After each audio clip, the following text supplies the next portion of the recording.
Then you get caught the fourth time. You're almost 3 times the legal limit. You get a bond. You're out. We put you on a sober link. You drink. Then when you're called on it, you begin this whole thing of going around. Formalities first. Name, acknowledgement, and setup for the bond violation. Standard procedure, but it sets a serious tone. Please state your name for the court. Yes, my name is Nana Wesley. Your Honor, we're waiving the preliminary examination. I know there's a bond violation hearing that needs to be addressed. Yes, you need to address that now, please. Your Honor, she will be acknowledging and admitting to the bond violation. Hopefully I can say a few words after that. Go ahead. Your Honor, I did submit some documents to the court. Hopefully Your Honor has had a chance to review those. She's been treating with the Home of New Vision since about April. Court takes rehabilitation efforts seriously. Therapy and AA meetings can influence leniency, but consistency is key. Of this year, and she attends AA meetings pretty regularly. Nevertheless, this is... When did you send documents? Yesterday, Your Honor. Okay, go ahead. That looks like one of them. She's been treating with Home of New Vision since April. She's going to AA quite a bit. It is a struggle, though, Your Honor, and she admits the struggle. She has gone back to Home of New Vision. She has spoken with them. She's told them about what's going on. They're giving her some things to do to redouble her efforts. They've had her go out and get a sponsor. She's been working with a sponsor now. I've attached a letter from her, Your Honor. She's really been pushing Nani to get new strategies in place, new ways of dealing with things, new ways to address her thoughts and behaviors as it relates to drinking. And she appreciates that pushing from the sponsor, Your Honor, and she can tell you that as well. Go ahead. She has been putting in some very serious hard work, Your Honor. We're hoping that the court can take that into consideration and please give her a second chance at this, Your Honor. She went to Home of New Vision again this morning, and they hooked her up with a recovery coach. She gave me her card from her, and she says that they've been also giving her new strategies as well in dealing with this. So she does admit the violation, Your Honor. She is a bit ashamed of herself, given that she's trying to put in a serious track record to get to this point. But she's dealing with it as proactively as she possibly can. Well, then when it was asked about, why didn't she just say what happened? Freaked out, got nervous. There's no good excuses for it, Your Honor.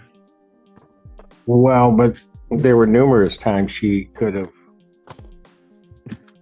like a better term, just come clean on it. She didn't do it. It's hard. It's not like they just asked her once and they wanted her to take an ETG. And she sat there and skirted around all of that. She got scared, Your Honor.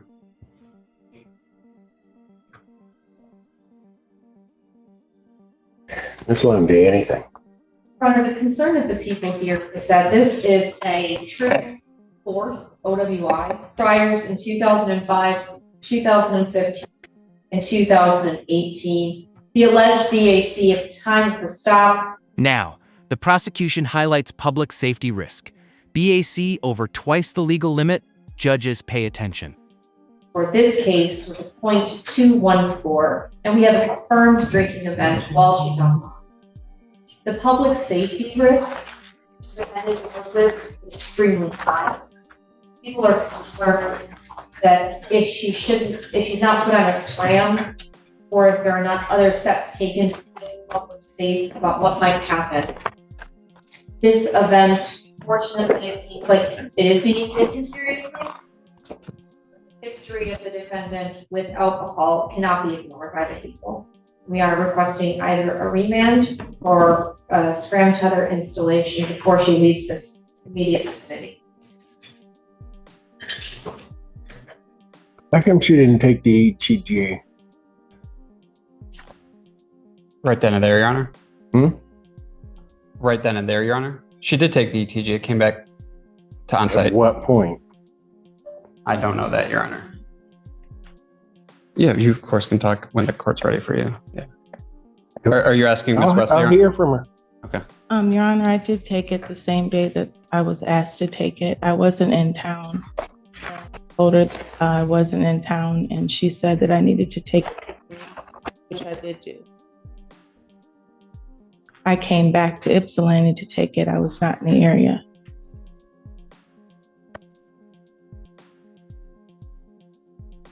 I guess my question, you took it on what day? The same day that she requested the 3rd. Why didn't you tell her you did?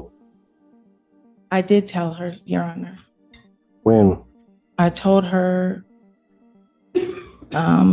What? Okay, let me ask this. Why was your story changing? I was nervous when she called me, and I told her that I wasn't in the area right away. And she said, well, where are you? And I said, I'm out of the area. I'm up north. And she said, well, your device isn't up north. It's in Detroit. And I told her that I would come back if she needed me to. And she said, well, I can give you some places where you were at to test. And I said, I will try to make it back so I can do so. And I did do that. Watch the credibility battle here. Nervousness is understandable, but inconsistencies can weigh heavily in court decisions. I did it the same day she asked me to.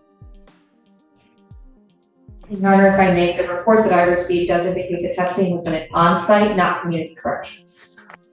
And I also have that same information, I think the court has as well, where the initial information that's provided by the defendant to community corrections was that she was up north and unable to do that.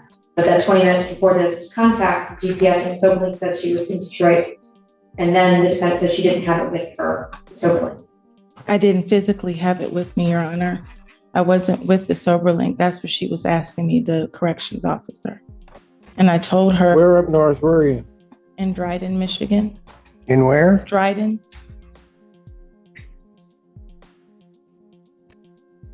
So, Your Honor, I mean, bottom line, she did come back to do the ETG knowing that it would be positive and knowing that this court would take that into account.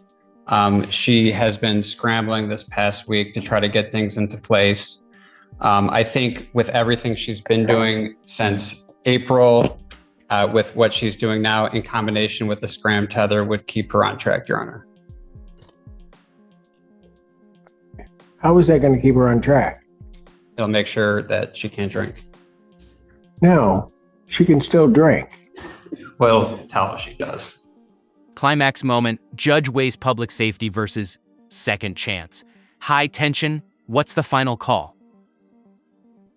I promise you. Much like this did.